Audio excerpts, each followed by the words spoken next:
অনেকেই জানতে চান অ্যালকোহলযুক্ত বডি স্প্রে ব্যবহার করা জায়েজ আছে কিনা।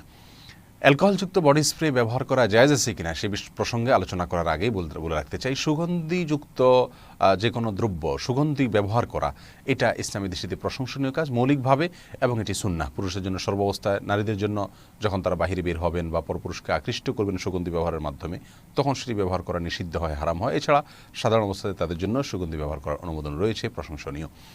এখন কথা হলো, যে সুগন্ধিতে অ্যালকোহল রয়েছে সেই সুগন্ধির ব্যবহার প্রসঙ্গে ইসলামী শরিয়ার দৃষ্টিভঙ্গি কী, এই বিষয়টি নির্ভর করবে যেই অ্যালকোহলটি ব্যবহার করা হয়ে থাকে বডি স্প্রেতে সেই অ্যালকোহলটি কোন ধরনের তার উপরে। যদি সেই অ্যালকোহলটি এমন হয় যে তা পান করলে নেশা সৃষ্টি করবে মানুষের মধ্যে, তাহলে সেটি মুস্কির, নেশা উদ্রেককারী, আর প্রত্যেক নেশা উদ্রেককারী বস্তু হারাম ইসলামের দৃষ্টিতে। সেই হিসাবে সে অ্যালকোহল হারাম, আর সে হারাম অ্যালকোহল সেখানে থাকার কারণে ওলামায়ে কেরামের অনেকেই সেটাকে নাজায়েজ বলেছেন। যেমন বিন বাজ রাহমাহুল্লাহ কোনো ধরনের বডি স্প্রে যেটাতে অ্যালকোহল রয়েছে এবং নেশা সৃষ্টি করে এরকম অ্যালকোহল রয়েছে, এটি তিনি নিশ্চিত হতে পেরেছেন সংশ্লিষ্ট বিশেষজ্ঞদের মাধ্যমে, তখন সেটি তিনি হারাম বলেছেন, সেটির ব্যবহারকে নাজায়েজ বলেছেন। অবশ্য ইবনে উসাইমিন রাহিমাহুল্লাহ বলেছেন যে অ্যালকোহল যদি সেটা নেশা সৃষ্টিও করে সেটা ব্যবহার করা জায়েজ হবে, কারণ সেটি পান করা হারাম, খাওয়া হারাম, কিন্তু সেটাকে ব্যবহার করলে সেটা হারাম হবে না, কারণ প্রত্যেক হারামই নাপাক হওয়া জরুরি না। আবার অনেক ওলামা কেরাম বলেছেন এটা ব্যবহার করে আপনি নামাজ পড়তে যেতে পারবেন না, সাথে সাথে একটু দেরি করে তারপর যেতে পারেন, যাতে বাষ্প হয়ে অ্যালকোহলটা উড়ে যায়, যেহেতু এটা হারাম, আর হারাম জিনিস অনেক ওলামাদের মধ্যে নাপাক, প্রত্যেক মদ এবং নেশাজাতীয় দ্রব্য, সেজন্য তারা বলেন যে একটু দেরি করে নামাজ পড়তে যাবেন।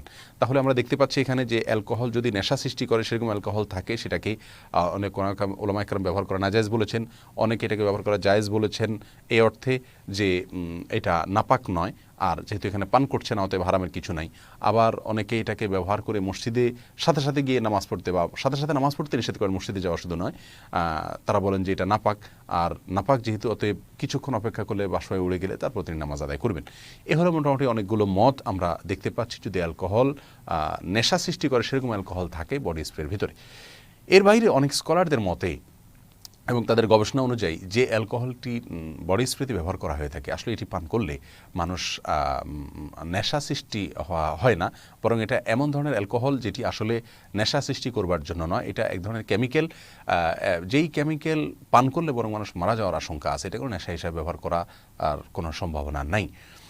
অতএব সেই দৃষ্টিকোণ থেকে বডি স্প্রে ব্যবহার করা জায়েজ আছে। এখন কোন বডি স্প্রেতে কী ধরনের অ্যালকোহল আছে না আছে, সেই গবেষণার বিস্তারিত ইয়েতে আমরা ডিপে না গিয়ে মৌলিকভাবে একটি কথা আমরা বলতে পারি, তা হলো অ্যালকোহলযুক্ত বডি স্প্রে ছাড়া বিকল্প যদি কোনো বডি স্প্রে থাকে যেটাতে অ্যালকোহল নাই অথবা আতর, সেটা ব্যবহার করা নিরাপদ এবং উত্তম হবে। আর অ্যালকোহলযুক্ত বডি স্প্রে ব্যবহার করলে সেটি আমার দৃষ্টিতে, আমি যতটুকু এ বিষয়ে স্টাডি করেছি, তাতে এটি নাজায়েজ হবে না, গুনাহ হবে না, হারাম হবে না।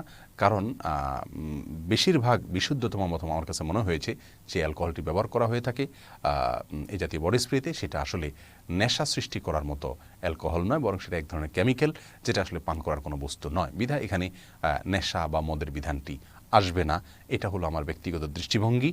অতএব এই ধরনের অ্যালকোহলযুক্ত বডি স্প্রে ব্যবহার করা আমাদের সাথে জায়েজ হলেও যদি অ্যালকোহল মুক্ত বডি স্প্রে থাকে, তাহলে সেক্ষেত্রে সেটিকে ব্যবহার করা নিরাপদ হবে এবং উত্তম হবে। বিশেষ করে আতর এবং এই জাতীয় আরও কোনো ব্র্যান্ড যদি থাকে সেগুলো। আল্লাহ সুবহানাহু ওয়া তাআলা আমাদের সকলকে সব ক্ষেত্রে আল্লাহ সুবহানাহু ওয়া তাআলার বিধানকে ফলো করে এবং মান্য করে চলার তৌফিক দান করুন। জাযাকুমুল্লাহু খায়রা। আসসালামু আলাইকুম ওয়া রাহমাতুল্লাহি ওয়া বারাকাতুহু।